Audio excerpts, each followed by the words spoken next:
అమెరికాలో ఏపీ మంత్రి లోకేష్ పర్యటిస్తున్నారు. డల్లాస్ లోని డయాస్పోరా సమావేశంలో ఆయన పాల్గొన్నారు. అమెరికాలో తెలుగు వాళ్లు తమ సత్తా చాటారని తెలిపారు.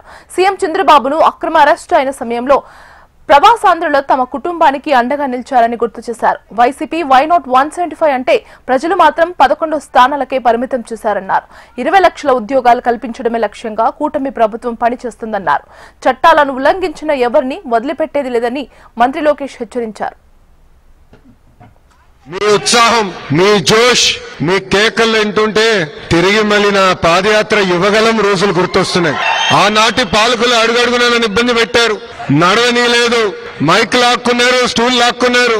అయినా మనోళ్ళు తొడగొట్టి ముందైకున్నాడు, తగ్గేదే లేదని ఆనాడు ఎట్లయితే చెప్పారు అదే విధంగా ఈ రోజు కూడా నాకు మీరు అంత ఘనస్వాగతం పలికారు. ఇక్కడ చాలా మందిని ప్రతిపక్ష రోజుల నుంచి నాకు పరిచయం ఉన్నవారు, వాళ్ళందరిని చూసినప్పుడు ఆ రోజులు గుర్తొస్తున్నాయి.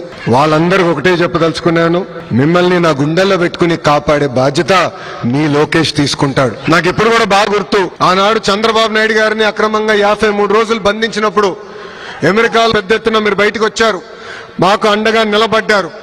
అంతెందుకు డాలస్ లో ఏకంగా 3 ప్రోగ్రాంలు మీరు నిర్వహించారు. మీకు కేవలం ఒక ప్రోగ్రాం అయి ఉండొచ్చు, కానీ మా కుటుంబానికి మీరు కొండంత బలం ఇచ్చారు. నాకు ఇప్పుడు కూడా బాగా గుర్తు, ఆనాడు బ్రహ్మని అడిగింది, రాజకీయాలు మనకు అవసరమా, గౌరవంగా బతికే కుటుంబం ఈరోజు చూడండి పెద్దయిన జైల్లో ఉన్నారు, ఈజ్ ఇట్ వర్త్ ఇట్ అని అడిగింది. కానీ మీరు మాకు అండగా నిలబడారే. అదేవిధంగా హైదరాబాద్ లో ఆ స్టేడియంలో సుమారుగా 45,000 మంది వచ్చి గ్రాటిట్యూడ్ కాన్సర్ట్ నిర్వహించారే, అది మాకు కొండంత ధైర్యం ఇచ్చింది. ఈ రోజు నేను ఈ వేదిక మీద నుంచున్నానంటే మీరు నాకు అండగా నిలబడారు కనుకనే నేను ఇక్కడ నుంచోకెళ్ళినాను. ఈ మీటింగ్ చూసిన తర్వాత టీమ్ 11 కి నిద్ర పట్టదు. తెలుగువారి ఆత్మగౌరవాన్ని ప్రపంచానికి పరిచయం చేసిన 3 అక్షరాలు ఏంటి?